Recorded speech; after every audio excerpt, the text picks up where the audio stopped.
بسم الله توكلت على الله ولا حول ولا قوة إلا بالله العلي العظيم، اللهم صل وسلم وزد وبارك على سيدنا وحبيبنا سيدنا محمد عليه أفضل الصلاة والسلام. يا جماعة قلنا لكم والله العظيم مبروك مبروك وافرحوا، بس ما تزودوهاش ما تزودوش، يعني والله العظيم بجد خلاص افرح يا عم، والله ما حدش هيحوشك من الفرح. المهم طلع النهارده نتكلم على مين؟ على كابتن ميدو العالمي.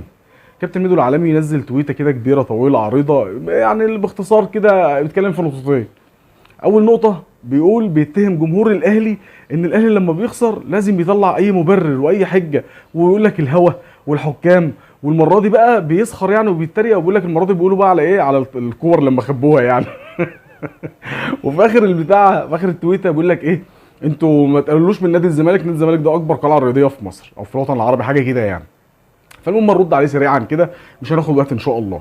تمام. اولا يا كابتن ميدو، اولا الجزء الاولاني ده انت بتتكلم عن نفسك وعن الزملكاويه، والله العظيم اقسم بالله بتتكلم عن نفسك وعن الزملكاويه بقى باعلامهم بصفحاتهم بكل حاجه.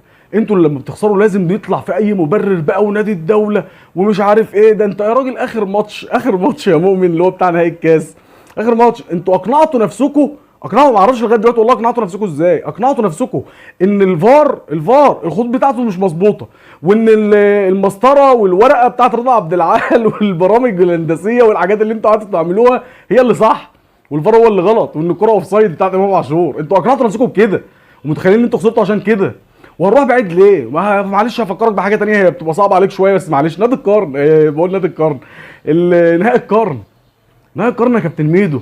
انتوا لغايه النهارده اقنعتوا نفسكم، انا عارف انتوا مش مقتنعين بس بتقنعوا نفسكم. اقنعتوا نفسكم ان الكره اللي فاول على بن شرقي عايزينها ضربه جزاء، ومقتنعين بيها مليون في الميه ان انتوا كده مظلومين وان الزمالك خسر بسبب كده. فيا كابتن والله العظيم صدقني مفيش جمهور في العالم واعلاميين في العالم زيكم، والله العظيم ما في، والله ما هتلاقي، والله يا كابتن ميدو ما هتلاقي. انتوا الوحيدين في العالم اللي لازم اي مبرر، لازم اي مبرر لكل هزيمه ايا كانت بقى ايه هي بقى. ده انتوا يا راجل بتتحججوا بالاوت العكسي، الاوت العكسي بتحسبوه ان هو مبرر ان هو خسركم مباريات. فبلاش كده يا كابتن ميدو، يعني مش تبقى مش عارف ايه تلهيك واللي فيها تجيبه فيك، عيب ما يصحش. انت راجل عالمي، انت راجل نجم، يعني لما تيجي من الجمهور يعني عادي بقى الجمهور يعني يقول اللي يحلاله يا سيدي، ما حدش هيعلق له، لكن انت المفروض عالمي. نيجي للنقطه الثانيه سريعا. النقطه الثانيه كابتن ميدو بقى بيقول لك ايه؟ انتوا بتقللوا من نادي الزمالك. لا والله يا كابتن مش احنا اللي بنقلل منه، انتوا اللي بتقللوا منه. فرحتك دي وفرحتكم الاوفر قوي دي تقليل من النادي بتاعكم. النادي بتاعكم لو انتوا شايفينه كبير، لو انتوا شايفينه كبير وبيلعب النادي الاهلي طبعا بالمستوى بتاع النادي الاهلي، بالتشكيل اللي بدا بيه النادي الاهلي، بغيابات النادي الاهلي، ولما يكسب 2-1 المفروض يبقى ده عادي وطبيعي بالنسبه لك. المفروض يعني الفرحه تبقى يعني ايه، فاهم انت؟ اللي هو افرح كده وخلاص ان انا كسبت الاهلي بس وخلاص، اسما ان انا كسبت النادي الاهلي.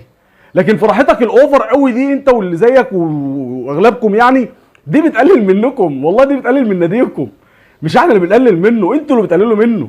وحاجه تانية بتقلل منه برضو انت ذكرتها في نفس التويته، انت بتقول ان احنا بنتحجج ان العيال اللي خبت الكور ان هو ده سبب الخساره. لا احنا ما قلناش كده، بس ده تقليل من نادي الزمالك، والله العظيم مش احنا برضو اللي قللنا، انتوا الجهاز الاداري بتاع نادي الزمالك هو اللي قلل من نادي الزمالك وقال للعيال بتوع الكور روحوا خبوا الكور بسرعه عشان احنا خايفين ومرعوبين من النادي الاهلي، هو احسن يتعادلوا وما بيلعبوا ناقصين 7 من الالعاب الاساسيه بتاعتهم، احنا خايف. انت خايف وانت مرعوب، حركه ما عملهاش نادي درجه ثانيه.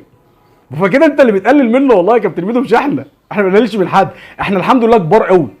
فانت دايما بتشوفنا كبار قوي، فدايما بتقلل من نفسك، فبتشوف نفسك قليل فبتتخيل ان احنا اللي بنقلل منك. والله ما حصل، احنا ما بنقللش من اي حد خلقه ربنا، بس احنا الحمد لله عارفين قيمتنا كويس قوي. ماشي يا كابتن ميدو. سلام يا عالمي.